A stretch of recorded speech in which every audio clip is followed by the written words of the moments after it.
Hello everyone, welcome to Lukman IAS. Today we are going to have the Hindu analysis of 14th June 2021. Let us see which are the important articles from today's The Hindu newspaper. Yes, these are the important developments. Let us take overview of all these developments and then we will discuss them in detail one by one. First, the world is hardly wired for cyber resilience. A very good article by former NSA, National Security Advisor. He is specializing in cyber security domain, and many times such articles appear from time to time on editorial page written by him. It is talking about cyber security, and especially when the pandemic is spreading throughout the world and the personal information is being collected for different reasons by the government. That's why the data security is also becoming vulnerable. So, all these aspects are discussed here on page number 6 in this article. So, GS3 paper, internal security, cyber security is important aspect of internal security here. Then planning for biosecure future, again internal security and essay paper important.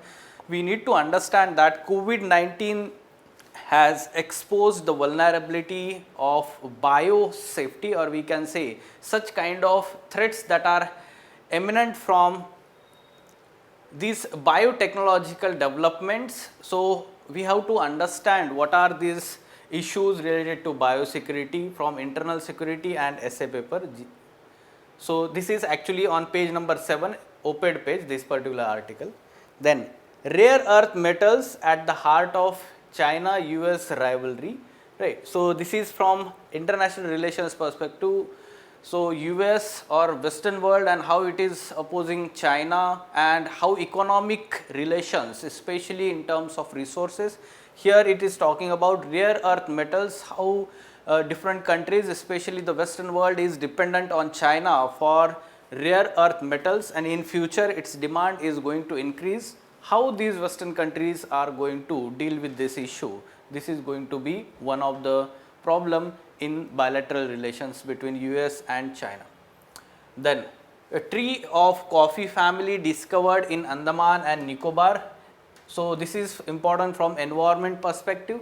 New species, tree species, animal species, especially from Andaman and Nicobar, Western Ghats or Northeast India. This is important for our prelims examination. And one more point here, our Prime Minister addressed G7 summit as a guest country. So, yes, what our Prime Minister, which issues were raised in this address, we have to also understand as a follow up here from international relations. And lastly, some practice prelims MCQs that we are having practicing on daily basis from current affairs. Yes. Now, let us go into details one by one. First article, world is hardly wired for cyber resilience. Okay, so let us understand this from cyber security perspective. Cyber security, every year there is question on cyber security in GS3 paper. In GS3 paper, every year from cyber security perspective, question is asked. Generally, the very basic question is asked. We need to have some basic information about different types of cyber threats and what is the preparedness that we have in India. So, basic architecture regarding this preparedness, all these aspects are important for our GS3 paper, this syllabus point. Now, recent cyber attacks that happened in US, this is the context in recent months, right. So, first cyber attack that was seen named as SolarWind. SolarWind. So, it is alleged that this origin of such attacks is from Russia, and it not only attacked the military bases, defense bases, but also some civilian areas of administration also in US, along followed by some other such cyber attacks in US that happened and originated from Chinese such hacking group. Okay, so these recent cyber attacks, you need to know about them and be aware about them, right. So, you can mention them in essay paper or even in GS3 question answer. Then increasingly civilian targets, nature of these targets and areas of threat. So, there is some kind of blurring the boundaries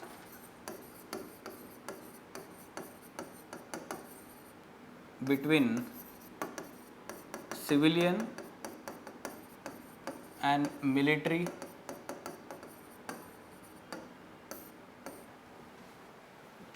targets, and because of that what is happening is more and more civilian establishment are coming under attack. What are the nature of attack? Areas of attack. Nature of attack, generally it has two areas: ransomware attack, and second is phishing. Okay, so this ransomware attack, we have seen such kind of attacks earlier also. The famous one in 2012, Saudi Arabia oil company,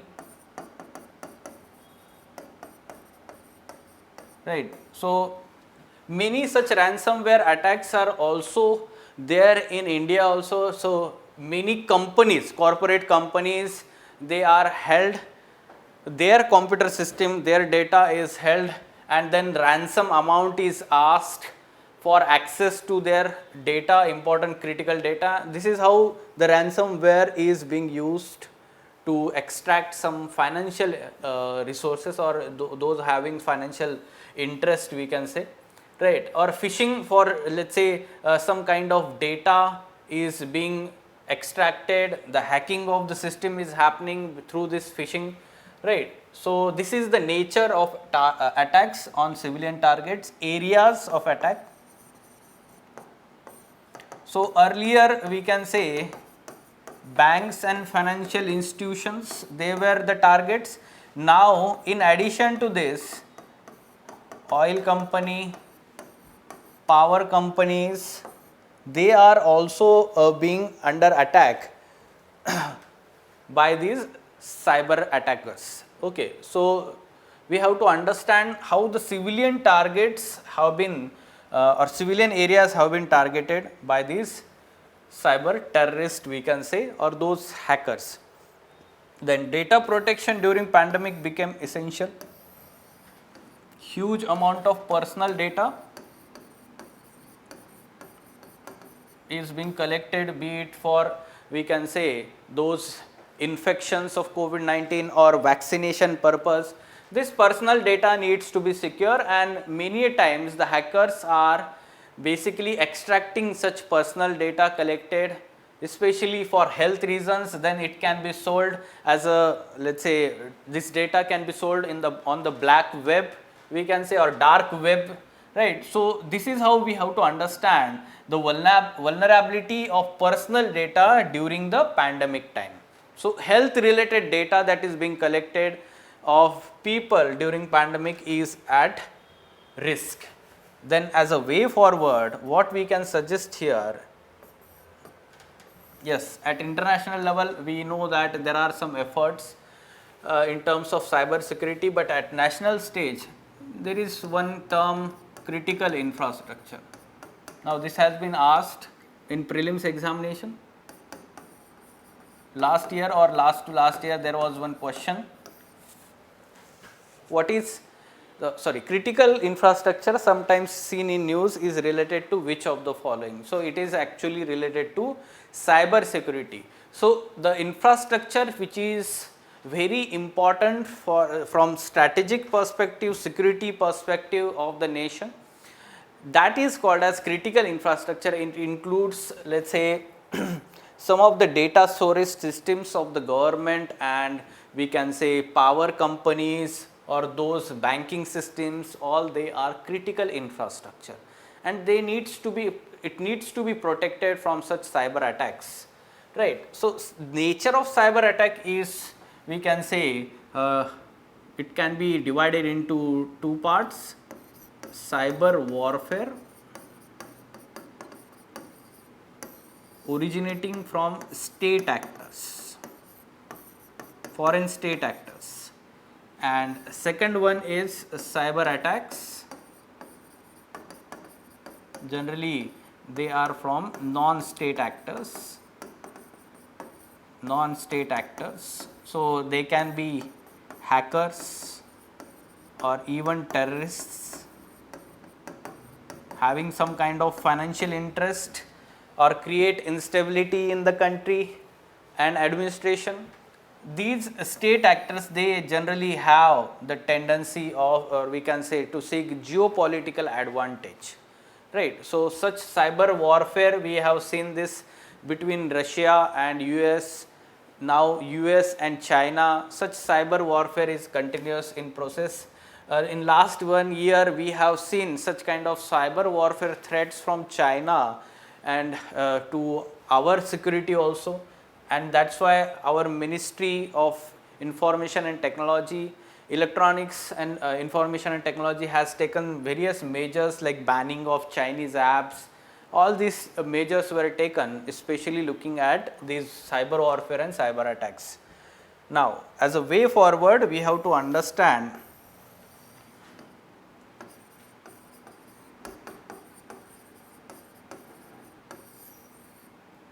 first of all strengthening our capacity. So, strengthening our capacity in terms of resources, material resources or infrastructure resources, we can say infrastructure resources, and then human resources. So, trained human resource and infrastructure resources, this is very important aspect of strengthening the capacity. Then we can say that yes, the scientists who are, we can say that the experts who are working in the cyber field, they should not only be focusing on the defense, cyber defense specifically related to military aspect, rather civilian aspect should be also considered, right. So, civilian defense needs to be strengthened along with military cyber defense. Then we can say that the awareness among the people, we can say that cyber education, right. So, people should be made aware about such cyber threats. Yes, from time to time our financial organizations or we can institutions and RBI also try to make aware people about such cyber attacks or phishing kind of, let's say, cyber attacks, right. So, this is very important. Along with that, we can say institutional capacities. Institutional capacities, right. So, institutions which are involved in the cyber security, so they should be strengthened like CERT-in, right. So, cyber emergency response team, this is very important, right. So, such kind of institutions, they should be their capacities should be strengthened. All these aspects you can write in as a way forward when we are talking about this cyber resilience in India. Now, what kind of question we are expecting? As data becomes the world's most precious commodity, attacks on data and data systems are bound to intensify. In this respect, analyze the cyber threats and suggest measures to tackle them effectively. So, just now we have discussed these issues, you can write and attempt this question. Now, moving on, planning for biosecure future. Biosecurity. Now, up till now, we have understood that weapons of mass destruction,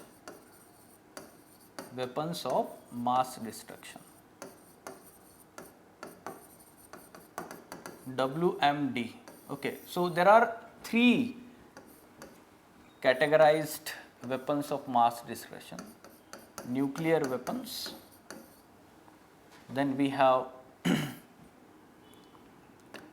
biological weapons and chemical weapons. Okay. And yes, from time to time various measures have been taken to reduce such misuse of these weapons.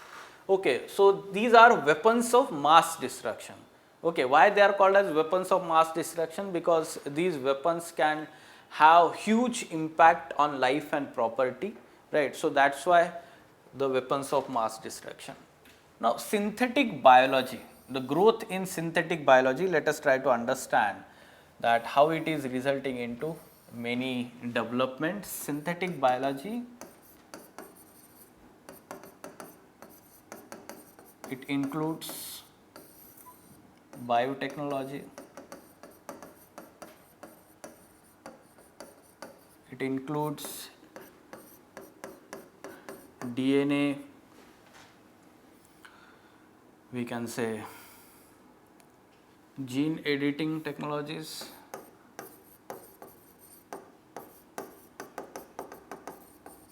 right, or DNA mapping,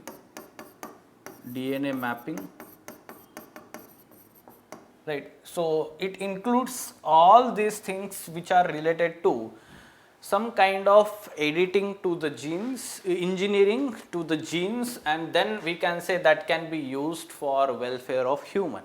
The ultimate aim in the research in this field is to help human, especially we can say that it is resulting into some kind of benefits in health sector, in curing certain genetic disorders, diseases, right. So that's why it is beneficial.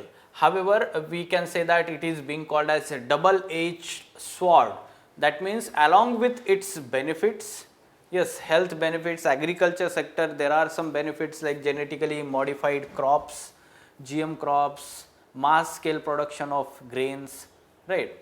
But what are the negatives? What are the threats associated or risk associated with synthetic? Right. So risk, the major risk here is that the scope of misuse by state and non-state actors.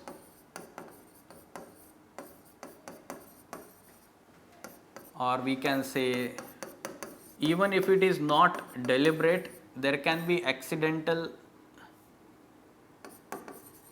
release of genetically modified pathogens. Like there is a conspiracy theory like this COVID-19 virus is released from this, or accidentally released, we can say that, from Wuhan laboratory of virology, right. So this such kind of chances are always there, or we can say that this is called as bio warfare or bioterrorism. Bio warfare relates to, we can say, state actors, and bioterrorism, it relates to non-state actors. Non-state actors. Use these terms in your essay paper. Use these terms in your essay paper. We are expecting such essay topic, right. For example, you can see essay topic synthetic biology, a double-edged sword, or biotechnology, a double-edged sword, or we can say genetic modification, genetic engineering. All these are a kind of, let's say, similar terms that we use, especially related to synthetic biology. Now, after understanding these risks, we have to understand at present low priority given to its regulation at international level. So, just now we have seen the three mass weapons of mass destruction, but the first two, that is nuclear and chemical weapons, right. So, these weapons, they have some kind of strict regulation at international stage. However, the biological weapons, there is biological and toxin weapons convention,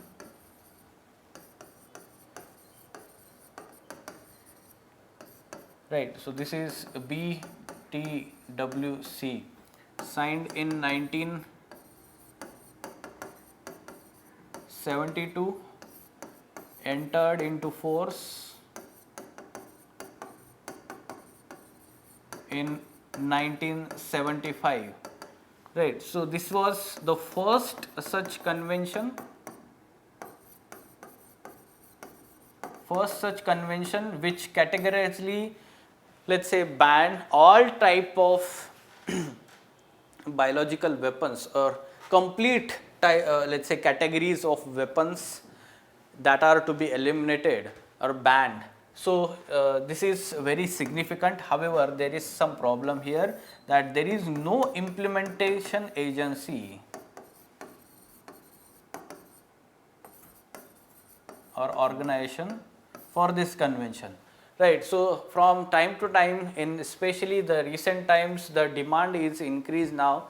There is need of implementing agency for this convention, enforcement agency, some kind of enforcement agency for this biological weapons convention, looking at the future threats arising out of synthetic biology. And COVID-19 is actually such, we can take example and learn lesson from it. Now, what are the challenges in India? Challenges in India, first thing is that we have poor healthcare infrastructure, disease surveillance system, and research and development institutions. Okay, they are not, we can say that, high standard level.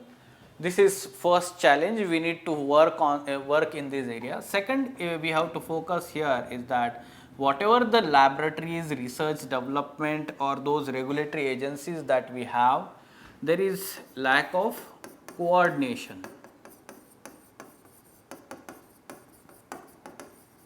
among different departments, ministries, in institutions which are responsible. For example, if we are talking about examples, so biosafety is the area, or we can say some biosafety rules and regulations. They are implemented by Environment Ministry and Science and Technology Ministry, Ministry of Science and Technology, right. However, those labs which are working in biosafety areas or in this biotechnology areas, they are under the regulation of ICMR, or we can say that Indian Council of Agriculture Research, ICAR, right. So these two agencies, they comes under Health Ministry, this comes under Health Ministry, this comes under Agriculture Ministry. So there is some kind of, let's say, lack of coordination among these agencies for regulation purpose, and for that matter there is need of one dedicated agency who can have the coordination among all these institutions, right. So this is one challenge in India. And the third one we can say here, after understanding these challenges, is that the threats from border areas, right. These pathogens then they can enter from border areas by, we can say that, the non-state actors through the, if we are talking about bioterrorism.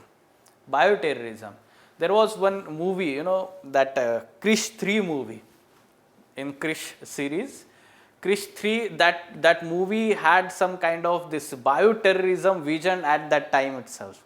Okay, how it can have, it can be used by non-state actors for mass destruction, right. So yes, surely, basically, when from such kind of, let's say, biological weapons, when they are transported within the, let's say, across the border into the country, basically our border management agencies,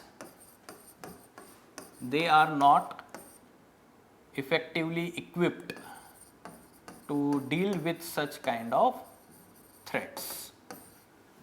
So there is need of training, there is need of capacity building of our border management agencies, right. So this is the challenge that we are facing here. So, three important challenges you can mention. So, this is about biosecurity, or we can say the threats emerging from synthetic biology. Now, what kind of question we can expect? COVID-19 should serve as a wake-up call for countries to strengthen defense against any possible bio-warfare in future. Discuss. So, bio-warfare or bioterrorism also. Essay topic: synthetic biology, a double-edged sword. So, yes, such kind of topics already asked, like biotechnology, double-edged sword, right. So, yes, this is important, and from ethical perspective also you have to understand some ethical concerns are involved. In biotechnology, we earlier discussed ethical concern about the Chinese researcher in 2019 experimenting on 2 babies for HIV, prevention of HIV infection. Some ethical concerns were raised by such we can say unethical act. So, these ethical concerns are very important. We have to understand that are we can say well equipped to understand the impact, long term impact, especially on human as well as the environment of such genetic modifications that we are doing of microorganisms. So, these ethical concerns that we have to take into consideration along with other negative aspects. Okay. So, double edged swords, both advantages, benefits, and then you can mention the risk challenges involved in the synthetic biology, and way forward can be mentioned, right. Okay. Now, rare earth metals at the heart of China-US rivalry. Yes, rare earth metals or minerals, actually these elements, for examples like neodymium or praseodymium or dysprosium are examples, and they are crucial for manufacturing the strong magnets used in industries of future such as wind turbines, electric cars. They are already used in smartphones, computer screens, telescopic lenses, headphones. So, electronic industry uses these rare earth elements, right, and most of the rare earth elements are sourced from China at present, right. So, for example, in US, US imported 80% of its rare earth minerals from China.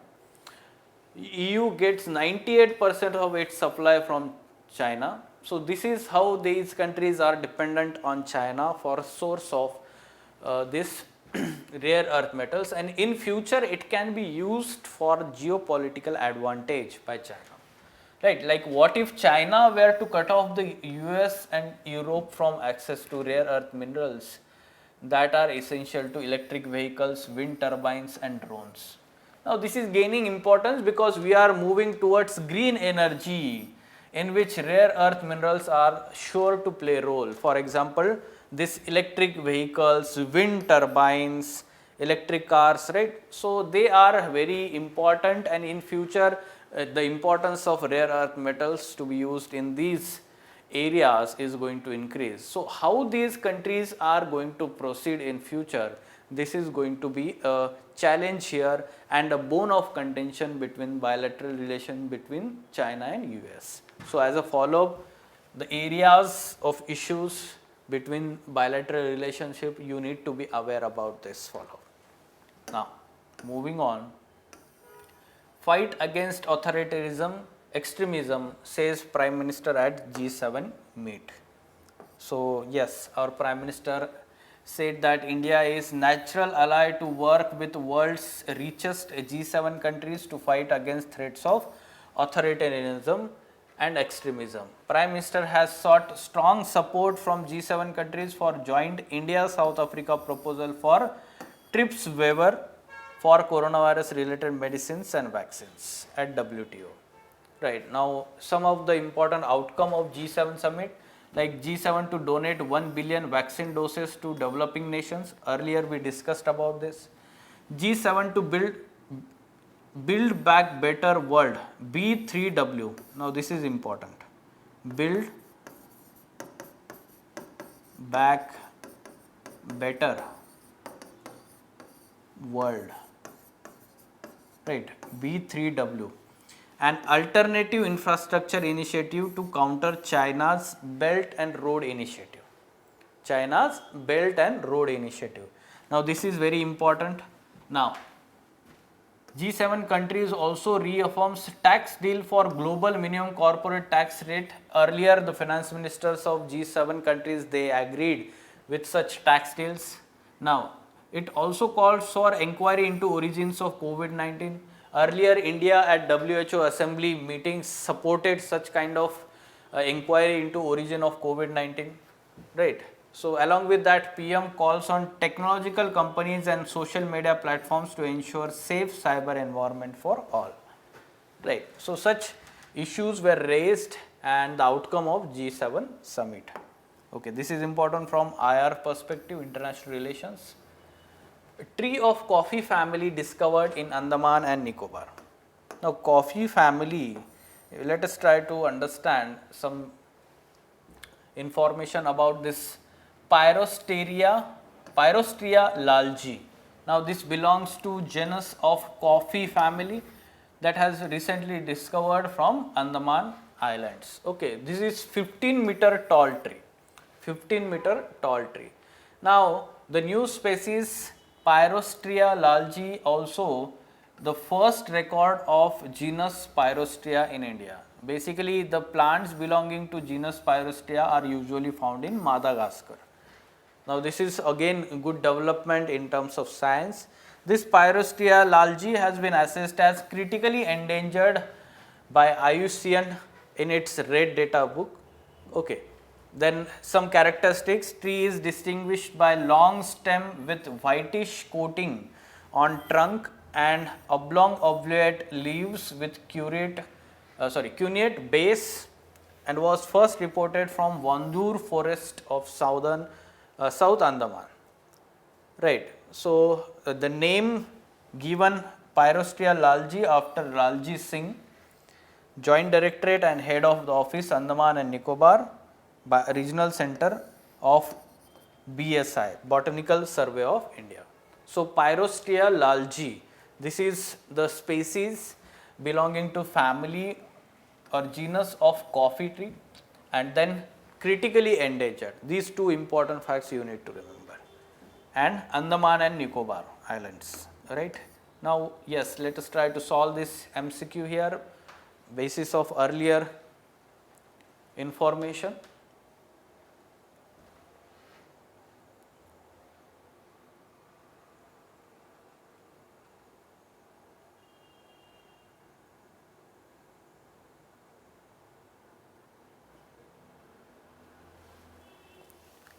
Yes. So just now we talked about this species.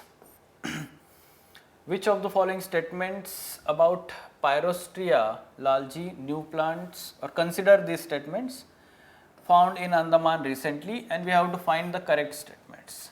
It belongs to genus of coffee family. Now just now we talked about this. Yes, it belongs to coffee family. It has been assessed as endangered by IUCN in its red data book. This is incorrect. It has been assessed as critically endangered. Now yes, we have to know plants and animal belonging to critically endangered and endangered in IUCN red data book conservation status, right. This becomes important for prelims examination. That's why the answer is A1 only here. Fine. Okay. So yes, these were important articles from today's The Hindu newspaper.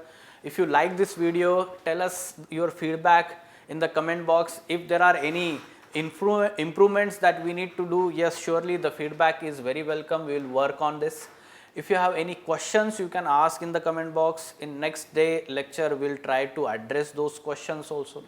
Fine. For further information regarding the foundation batch that is going to start at Lukman IAS, you can contact Lukman IAS for more information about this batch. Thank you.